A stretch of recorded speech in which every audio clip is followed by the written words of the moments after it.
Yeah, boy, Jesse on fire. We're about to school these on Nick Diaz. Nick Diaz, all right? So here's the deal.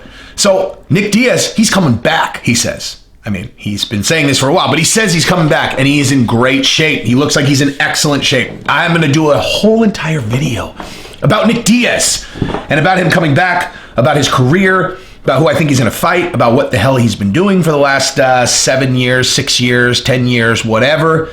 And I'm going to dive into the weeds because that's what I do. I'm going to talk about his lifestyle. I'm going to talk about what I probably am guessing is going on now and what the likelihood of him making it to a fight is. But I'm also just going to school some of you newbies on how big of a deal this is, how good this guy was, okay? Because I think even hardcore fans don't really understand how sick Nick Diaz was, okay? So, but before I do that, if you like the channel, subscribe and ring the bell. Tell your friends, boy. Tell your friends. Because I saw a comment from one of my best pals on my Jesse on Everything, my new channel, which I highly suggest you go check out. I did a video last night about the NXIVM, Scientology, Tom Cruise, basically cults, like I talked about cults. And someone was like, when is the YouTube algorithm going to figure out that this guy has the best YouTube content on the internet, or the best YouTube channel on the platform? Let me answer that for you. First of all, thank you very much.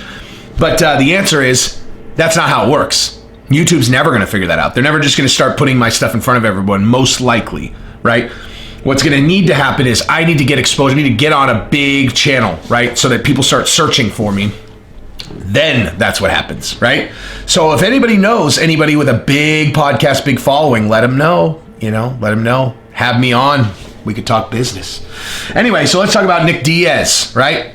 So here's where we want to start, okay? So I think that people who are just kind of surface level looking at this, they're like, oh, well, what was Nick doing?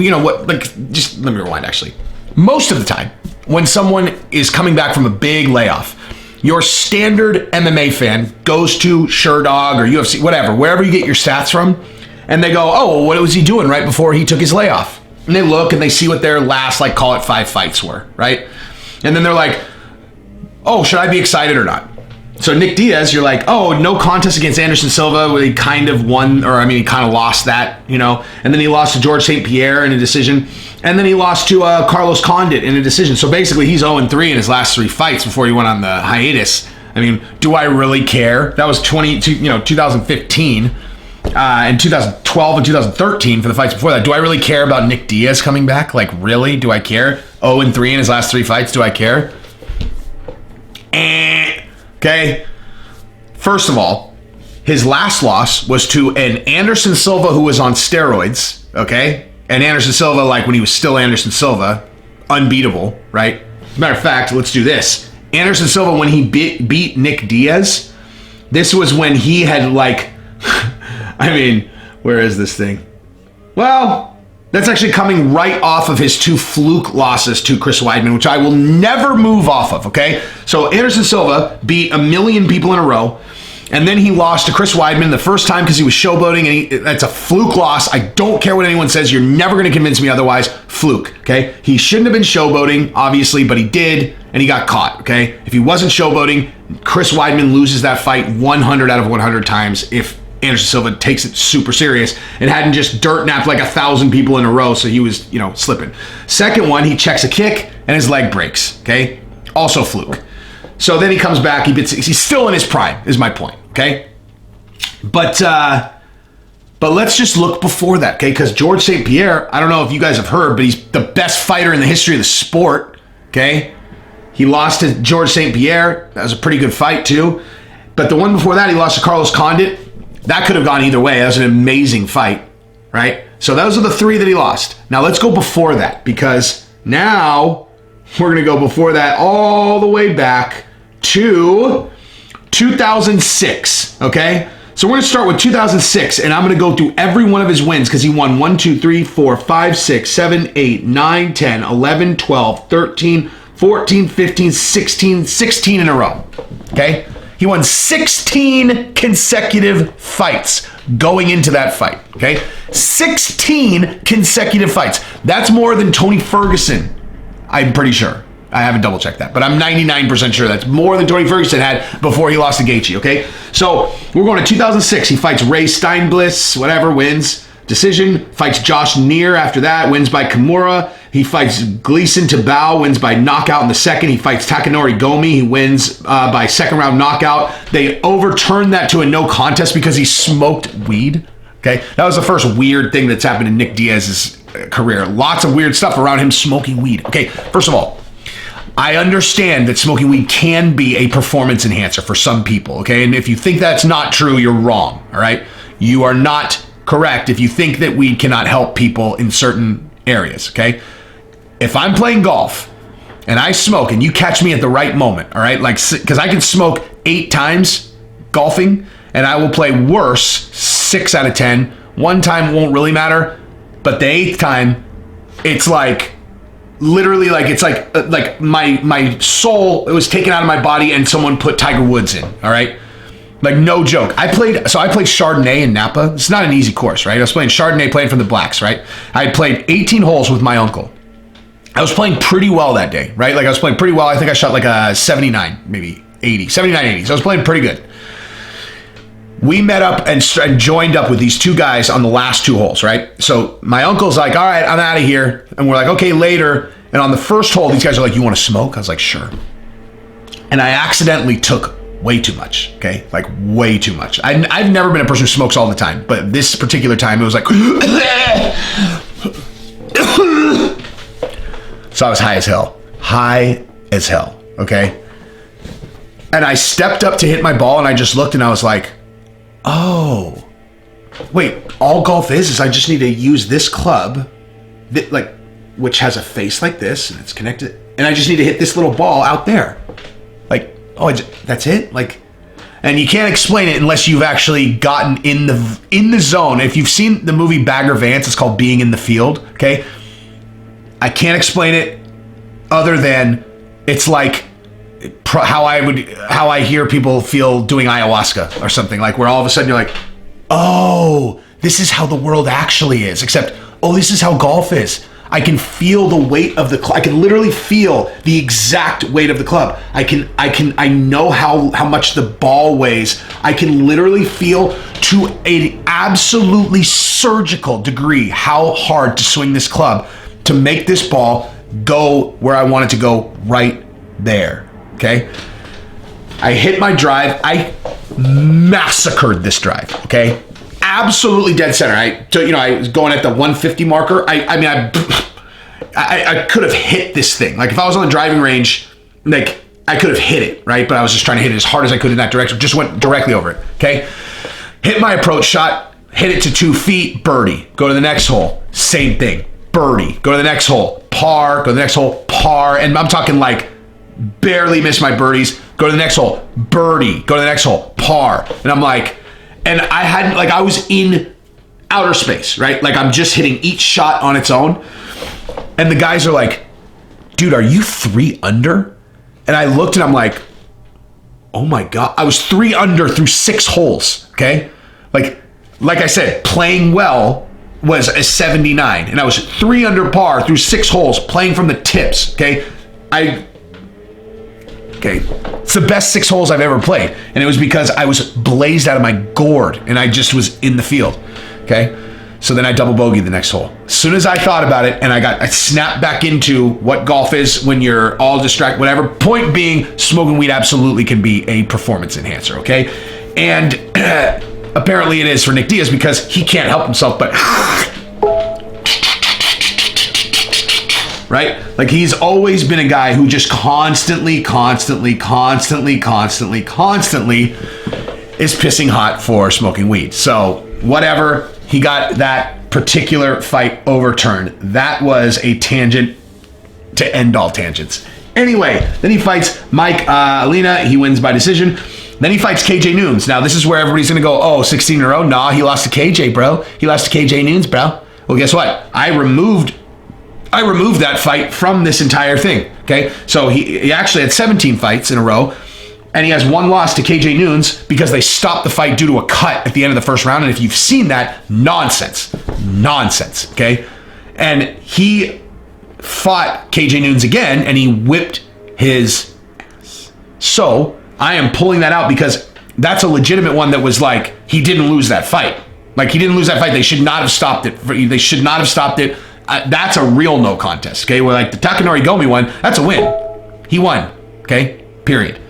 Then he beat Inoue, then he beat Musin Kurabri, then he beat Thomas Denny. All of this is in Elite XC. Then he beat Frank Shamrock in Strikeforce, Scott Smith in Strikeforce, Marius Zamuski in Strikeforce. Then he beat Sakurai in Dream. Then he beat KJ Noons in Strikeforce. Then he beat Cyborg in Strikeforce. Then he beat Paul Daly in Strikeforce. Then he beat BJ Penn in UFC.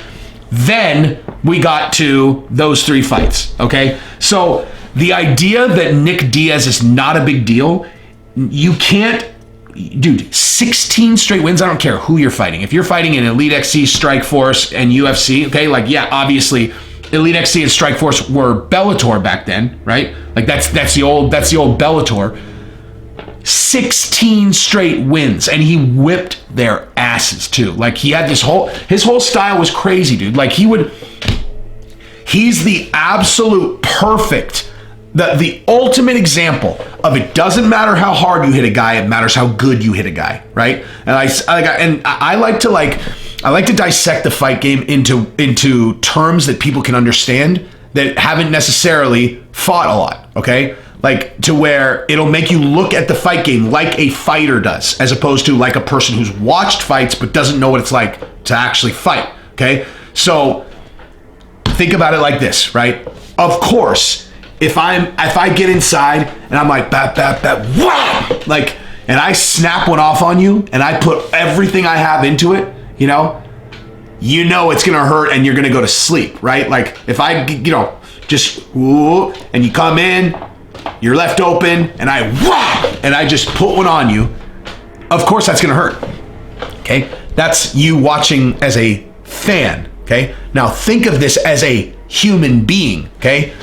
So let's say that you were in my kitchen and you were making, bacon, and I walked up and I was like, dude, you burned my bacon. And I hit you that hard, okay? That hard, okay? In your face. Is that gonna feel good? Like, is that gonna feel good? And how do you think you're gonna react if you just don't really defend yourself and you get pinned up against the refrigerator and I'm like, okay? Like, you think those shots are gonna add up and eventually you're just gonna go,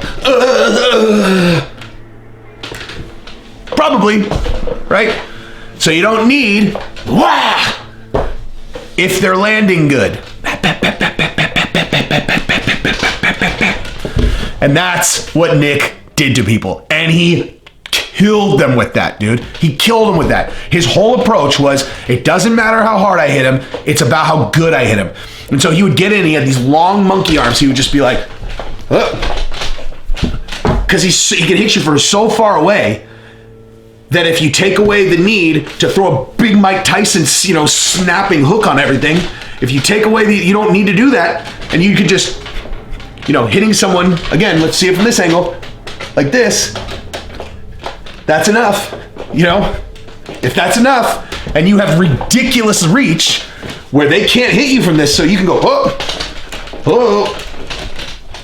all day long. Like, that's what he did, and he killed everybody with it. And they would just be like, oh, and they would throw a big overhand, and he would go, and they'd be like, oh, what's up? Oh, what's up, bitch? What's up, bitch? Stockton 209, bitch. And he just beat the shit out of him. They couldn't reach him, and he could reach them. Must have been really fun, man, because he landed those punches all day long. So, point being, is that style was really fun to watch. It was really hard to beat, and I would imagine he's still going to have that. What I'm curious about is, how is his body going to react to that amount of time off, right? So he hasn't taken any damage, okay? So it's not like he was getting knocked out before he took the time off. Because here's the thing. So you look at guys who who were losing fights and then they took a big break and then they come back. And sometimes you're like, well, maybe their body had time to recover, right? Generally, what ends up happening in those situations, you're like, maybe their body had time to recover. And they get in there and they're like, whew. You're like, whoa, he looks great. He looks really good. And then the first shot they take, they're all, ooh. Okay, like once you start getting knocked out, I don't know, I do not understand from a medical perspective what that is, but the knockout mechanism, once it gets triggered to where you're an easy knockout, it's that just is what it is from there on, okay? I have noticed that some people have been able to like, I don't know, it seems like they've improved their ability to take a shot. Alistair Overeem being one of them, Andrei Arlovsky being one of them. Andrei Arlovsky, my buddy Christian, we used to always call him knockout bot. Like he was like a knockout bot where if you just hit him, it's like he would go boom, boom. But he seems like he can take a shot better now. It's also probably because his competition has gone down significantly also. But with Nick Diaz, he wasn't taking knockouts, you know? He wasn't taking knockouts. He lost a decision to Carlos Condit. He lost a decision to George St. Pierre. Didn't take that much punishment there. He lost a decision to Anderson Silva. And it's not like he got like super beat down in that fight. That was a close fight. So the question is 6 to 7 years, or Jesus, yeah, 6 years, is 6 years of partying going to have the effect where he gets hit and he goes out easier? Because he's only 37, man. He's only 37. And these Diaz brothers are crazy, man. Like they're in great shape. Like he's going to be in an incredible shape. So, I don't know. So who does he fight, right? Who does he fight? Now, Brendan Schaub says that he fights Masvidal. Agree 1,000%. If you want to make a fight that people want to see that has an incredible narrative, so like, what is... I saw a video that Chael did, you know, very recently where he was talking about Leon Edwards and how Leon Edwards just, like, he can't make himself interesting, right? Make yourself interesting, okay? You've won the fights. Him and Neil Magny. It's like, you just get interesting and then you'll get the fights. So if the goal is to create a narrative that people want to pay to see, boom, that is of all the narratives, what is more fun than Nick Diaz coming out of retirement to fight Jorge Masvidal because he beat the shit out of his brother? Come on, man. Come on. And look at those guys' fighting styles. Look at their fighting styles. Look how fun that'll be, dude. You know, Nick Diaz with his rabbit punches from 10 miles away, and Jorge Masvidal, who can't be knocked out, right? Who's super accurate with his hands. It's gonna, I mean, come on, man. That's the fight. That is the fight. It's way better than the Nate Diaz fight. I realize it looks like that fight might just already be made or whatever, but man, come on. Give me that fight. Give me that fight. But maybe, you know, if Jorge Masvidal is doing money fights now, fight Nate and then fight Nick, right? And have Nick do a tune-up fight. I saw people talking about him fighting, what's his name? Oh God. Robbie Lawler. Sorry, text came in that distracted me. And I hate that fight. No one's interested in Robbie Lawler anymore. Okay, Robbie Lawler's lost like 100 in a row, right? I love Robbie Lawler. I'm a huge Robbie Lawler fan, but come on, right? The fans are smarter than that, right? Like Nick Diaz, had he lost a bunch in a row recently, then that's a fight to make because you can elevate one of your stars again, like they did with Anthony Pettis versus Cowboy. That's a smart fight to make because one of them is going to get the win and they'll be back kind of in the mix. Okay. Nick Diaz is not in that I've lost 100 in a row. So why would you put him there? And like, so he beats Lawler. Great. Like, so cool. Like Lawler, we already knew he was done. Now he's really done. That's not a good fight to make. Now, I also saw them saying they should give him like Leon Edwards or Colby Covington. I'm like, what? Like, okay, if you're going to give him a top contender, at least make it Masvidal where there's a story behind it. Otherwise, what? Why would you put him against top 5 guys? He hasn't fought in 6 years. That doesn't make any sense at all. So I happen to have pulled up the welterweight rankings.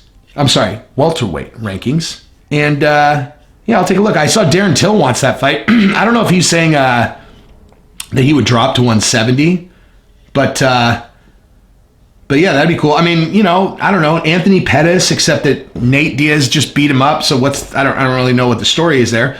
But I mean, here are the rankings. You got Kamaru Usman's the champion, obviously. Gilbert Burns is fighting Kamaru Usman. You got Colby Covington. He's fighting Tyron Woodley. You got Leon Edwards needs a fight. But come on, like, why? He's too good. He's not a welcome back Nick Diaz. Nick Diaz, you want him to win. You want him to win. So you don't throw him to the wolves against the best fighter in the division who doesn't have any clout. So it's like the worst. It's the worst fight to make. The least amount of clout with the highest amount of skill corresponding to no clout. Then you got Jorge Masvidal. That's the fight, obviously, but he might already be fighting Nate. Then you got Anthony Pettis, like I said. I don't know. Stephen Thompson, I guess. I just think that's a bad matchup for Nick because he has long reach and he can kick you too. So it's not only is his reach long with his hands, but he can kick you from farther away than Nick can hit you from. So, I don't like Nick's odds in that fight. Rafael Dos Anjos, I can get down with that. Neil Magny is on a tear. Maybe that. But then you got Robbie Lawler. Jeez, Jeff Neal, Cowboy Cerrone, Vincent Luque, Tony Martin, Khamzat Chimaev. Ooh, no way. Sean Brady, Gunnar Nelson, Claudio Silva. Man, this is a tough call. I don't have any idea who you give him to. I have no idea, honestly. I have no idea who you put him in there with. I mean, James Vick, Diego Sanchez, maybe. But that's the same, kind of the same as putting him in there with Robbie Lawler. Dude, Mickey Gall is the 66th ranked UFC fighter at welterweight. Do you know, how crazy is that? There's that many welterweights. Mickey Gall is 66th. I mean, jeez, man. Where's Mike Perry? Mike Perry. That's the fight you make. That's the fight you make. That's the fight we make. That's the fight you make. Done. Mike Perry, Nick Diaz. That's what you do. End of conversation. He's the 30th ranked welterweight. Yeah, that's it. Mike Perry versus Nick Diaz. That's the fight to make. So that's what I got. If you like the contest if you like the content, subscribe and ring the bell.